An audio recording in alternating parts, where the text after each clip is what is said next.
السلام علیکم ورحمۃ اللہ وبرکاتہ۔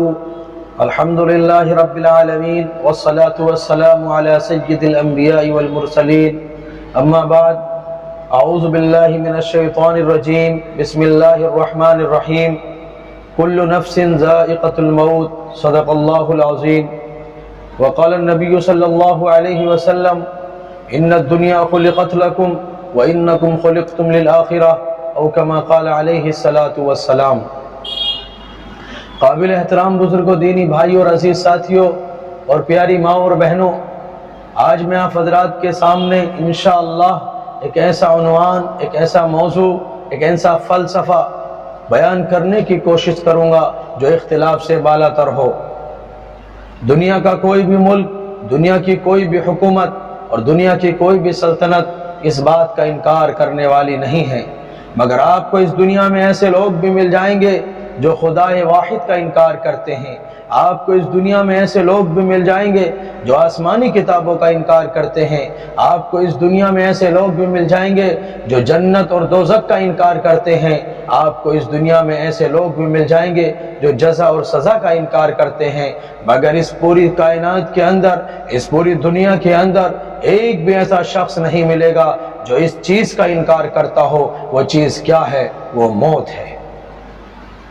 کوئی شخص بھی موت کا انکار نہیں کر سکتا، چاہے وہ کسی بھی مذہب سے تعلق رکھتا ہو، اور موت کا کوئی شخص انکار کر ہی نہیں سکتا، کیونکہ موت ایک اڈل حقیقت ہے، موت ایک بدی حقیقت ہے، موت ایک نہ بدلنے والا فیصلہ ہے۔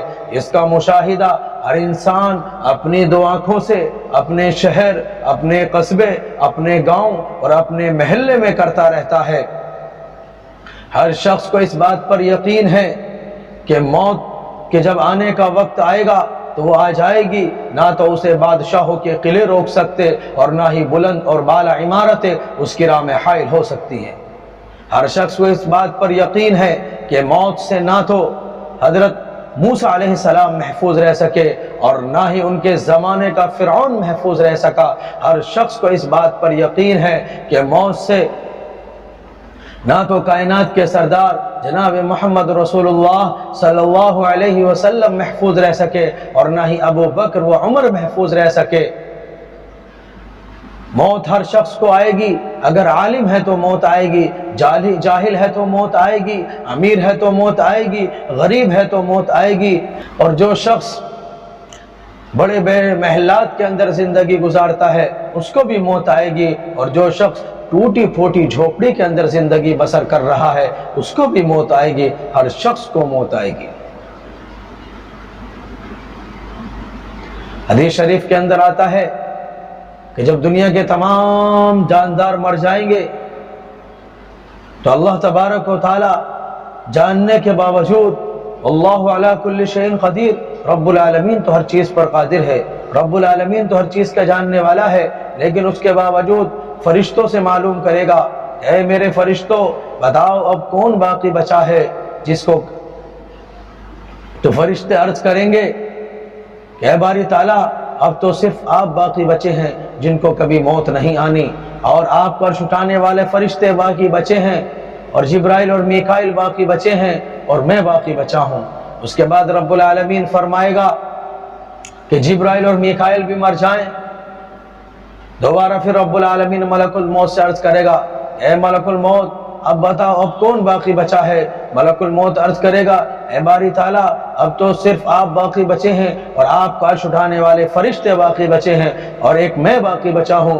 رب العالمین فرمائے گا کہ میرا عرش اٹھانے والے فرشتے بھی مر جائیں تو عرش جھوم اٹھے گا اور بول پڑے گا، اے باری تعالیٰ آپ کا عرش اٹھانے والے فرشتے بھی مر جائیں گے۔ رب العالمین فرمائے گا تم خاموش رہو، آج میں نے یہ طے کر دیا ہے کہ میرے عرش کے نیچے جو کچھ ہے سب مر جائیں، وہ بھی مر جائیں گے۔ تیسری مرتبہ پھر رب العالمین ملک الموت سے عرض کریں گے، اے ملک الموت اب بتاؤ اب کون باقی بچا ہے؟ ملک الموت عرض کرے گا، اے باری تعالیٰ اب تو صرف آپ باقی بچے ہیں جن کو کبھی موت نہیں آنے والی، اور ایک میں باقی بچا ہوں۔ پھر اللہ تبارک و تعالیٰ فرمائے گا، اے ملک الموت تم بھی ہماری مخلوق میں سے ایک مخلوق ہو، اور جس کام کے لیے ہم نے تم کو چنا ہے وہ کام اب تم نے مکمل کر دیا۔ اب تمہاری کوئی ضرورت نہیں ہے، لہٰذا تم بھی مر جاؤ۔ پھر ملک الموت بھی مر جائے گا، یعنی موت کو بھی موت آ جائے گی۔ اس کے بعد رب العالمین تنہا اکیلا بچے گا، آسمان اور زمین کو کتاب کی طرح لپیٹ دیا جائے گا، اور اس کے بعد رب العالمین فرمائے گا اللہ واحد القہار لمن الملک اليوم، اللہ واحد القہار، بتاؤ آج کس کی حکومت ہے، آج کس کی حکومت ہے؟ مگر اس سوال کا کوئی جواب دینے والا نہیں ہوگا۔ پھر رب العالمین خود ہی فرمائے گا آج زبردست رب العالمین کی حکومت ہے۔ محترم بزرگوں، دوستو، آج ہم دنیا کی چمک دھمک دیکھ کر موت کو بھول گئے، آج ہم دنیا کی عیش و پرست کو دیکھ کر موت کو بھول گئے، مگر یاد رکھنا ہم تو موت کو بھول گئے ہیں، موت ہمیں نہیں بھولی۔ موت تو روزانہ یہ اعلان کرتی ہے مجھے بھول جانے والوں، میں موت ہوں، میں وہ موت ہوں جو باپ بیٹے کے درمیان جدائی ڈالتی ہوں، میں وہ موت ہوں جو ماں اور بیٹی کے درمیان جدائی ڈال دیتی ہوں، میں وہ موت ہوں تو جو دوست سے دوست کو جدا کر دیتی ہوں، اور میں وہ موت ہوں جو تمہیں ڈھونڈتی ہوں، چاہے تم کتنے مضبوط قلعے میں کیوں نہ ہو، میں وہاں سے بھی تمہیں نکال لاتی ہوں۔ اور حضرات، موت صرف اعلان ہی نہیں کرتی بلکہ وارننگ بھی دیتی ہے۔ پڑھنے لکھنے والے جانتے ہیں کہ جب امتحان قریب آتا ہے، ایگزام قریب آتا ہے، تو اساتذہ اپنے طلبہ کو تلقین کرتے ہیں کہ محنت کر لینا، اگر تم محنت نہیں کرو گے تو تمہارا نتیجہ بڑا خطرناک آئے گا۔ جب کوئی مریض کسی ڈاکٹر کے پاس جاتا ہے تو ڈاکٹر مریض کو تلقین کرتا ہے کہ فلاں تمہاری بیماری بڑی سخت ہے اور بہت بڑی بیماری ہے، اگر تم نے ان چیزوں کا پرہیز نہیں کیا تو تمہارا نتیجہ بڑا خطرناک نکل کر آئے گا۔ ٹھیک اسی طرح رب العالمین نے اس کائنات کے اندر طرح طرح کے اشارے دے رکھے ہیں کہ ایک بستی سیلاب کی زد میں آ کے صفائی ہستی سے مٹ گئی، یہ کیا ہے؟ یہ دیکھنے والوں کے لیے وارننگ ہے کہ خیال رکھنا تمہارا بھی یہی حشر ہو سکتا ہے۔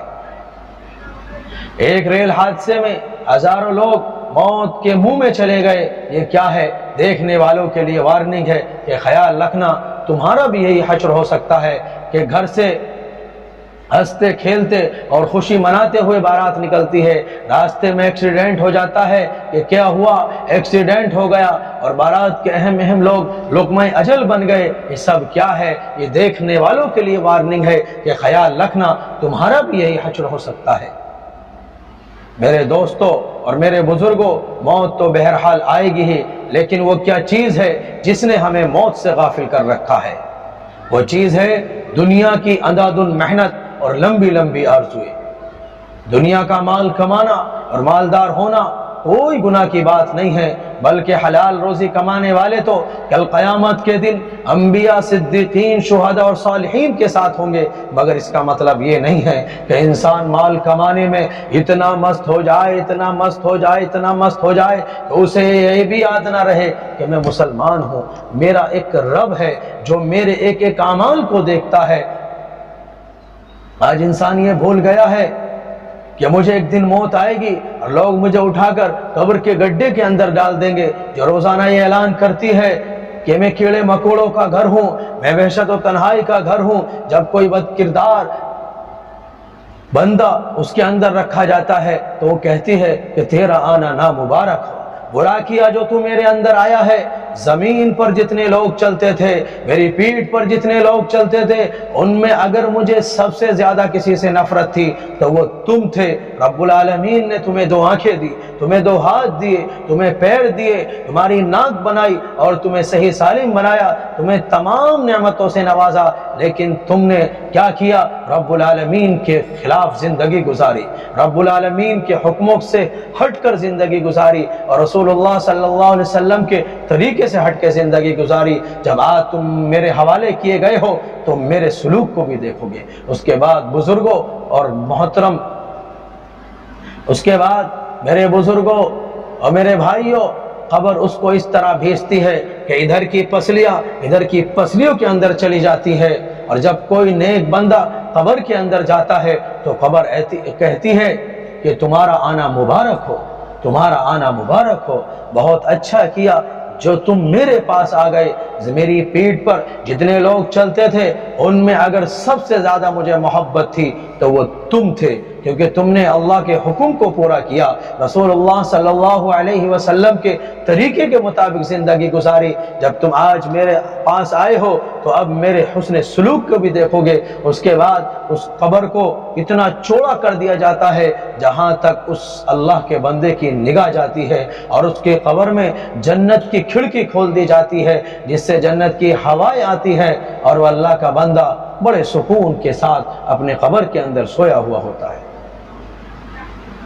میرے محترم بزرگوں، دوستو، اس وقت کے آنے سے پہلے ہمیں ہوشیار ہو جانا چاہیے۔ جب لوگوں میں یہ آواز آنے لگے کہ فلاں شخص بیمار ہے، مایوسی کی حالت ہے، کوئی اچھا سا ڈاکٹر بلاؤ، کوئی اچھا سا حکیم بلاؤ، پھر ہمارے لیے ڈاکٹروں کو بلایا جائے گا، حکیموں کو بلایا جائے گا، لیکن ان میں سے کوئی بھی ہمیں زندگی کی امید نہیں دلائے گا۔ پھر یہ آواز آنی شروع ہو جائے گی کہ اب تو اس کی سانسیں بھی رکنے لگی ہیں، اب تو یہ کچھ بول بھی نہیں پا رہا ہے، اب تو یہ کسی سے کوئی بات بھی نہیں کر پا رہا ہے، اب تو یہ ایک مرتبہ سبحان اللہ بھی نہیں کہہ پا رہا ہے۔ کبھی بیٹا سامنے آتا ہے، کبھی بیٹی سامنے آتی ہے، کبھی بیوی سامنے آتی ہے، کبھی چھوٹی بچی سامنے آ کر ابو کے ہاتھ پکڑ کر کہتی ہے کہ ابا جان آپ ہمیں چھوڑ کر جا رہے ہیں، کس کے حوالے، کس کے اوپر ہمیں چھوڑ کر جا رہے ہیں۔ لیکن وہ اللہ کا بندہ اب تو اپنی چھوٹی بچی کو تسلی بھی نہیں دے سکتا، اتنے میں بدن سے روح نکل کر آسمانی کی طرف چلی جاتی ہے، اور رشتہ دار رونے دھونے میں لگ جاتے ہیں، کچھ لوگ مال بانٹنے میں لگ جاتے ہیں، اور یہ اللہ کا بندہ اپنے اعمال میں پھنس جاتا ہے۔ میرے بزرگوں اور میرے بھائیوں، اس دنیا سے جانے والوں سے سبق حاصل کرو کہ وہ رب العالمین کے پاس جا رہا ہے، اپنے اعمال کو لے کر جا رہا ہے، کیونکہ اگر وہاں کوئی چیز کام آئے گی تو اعمال کا کھرا سکہ کام آئے گا۔ جب ہمیں اس بات پر یقین ہے کہ اگر ہمارے اعمال صحیح نہیں نکلے تو ہمیں ایسی جہنم کے اندر ڈال دیا جائے گا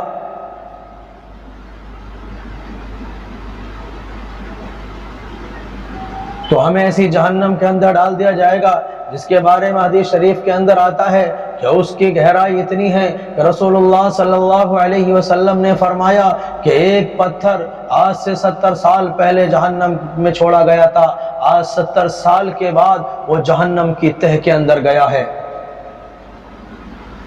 جب ہمیں اس بات پر یقین ہے کہ اگر ہمارے اعمال صحیح نہیں نکلے تو ہمیں ایسی جہنم کے اندر ڈالا جائے گا جس میں سب سے کم درجے کا اگر عذاب دیا جائے گا تو وہ ہوگا کہ جہنمی کو آگ کا جوتا پہنایا جائے گا، جس کی تپش اور گرمی کی وجہ سے انسان کا بھیجا اس طریقے سے کھولے گا جس طریقے سے ہانڈی کے اندر پانی کھولتا ہے، اور اس انسان کو آگ کے جوتے پہنائے جائیں گے۔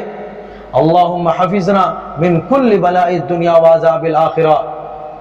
میرے بھائیوں اور بزرگوں، مرنے سے پہلے مرنے کی تیاری کر لو۔ آج اللہ تبارک و تعالیٰ نے جو ہمیں زندگی دی ہے وہ اسی لیے دی ہے کہ اس زندگی کو ہم رب العالمین کے حکموں کے مطابق گزاریں اور رسول اللہ صلی اللہ علیہ وسلم کے طریقے کے مطابق گزاریں۔ اگر ہم ایسا نہیں کریں گے تو بزرگوں آخرت میں بڑی درگت بنے گی، بڑا خطرناک معاملہ ہے آخرت کا۔ رب العالمین سے دعا کریں کہ رب العالمین ہم سب کو اپنی مرضیات کے مطابق زندگی گزارنے کی توفیق عطا فرمائے، ہمیں مرنے سے پہلے مرنے کی تیاری کرنے کی توفیق عطا فرمائے۔ رب العالمین ہم سب کو کلمے والی موت نصیب فرمائے، ایمان والی موت نصیب فرمائے۔ جب تک اس دنیا کے اندر رکھے تو اسلام پر قائم رکھے، ایمان پر قائم رکھے، اور جب موت آئے تو خاتمہ ایمان بالخیر فرمائے۔ اللہ تبارک و تعالی ہم سب کو سننے سے زیادہ عمل کرنے کی توفیق عطا فرمائے۔ آمین وآخر دعوانا الحمدللہ رب العالمین۔ السلام علیکم ورحمۃ اللہ وبرکاتہ۔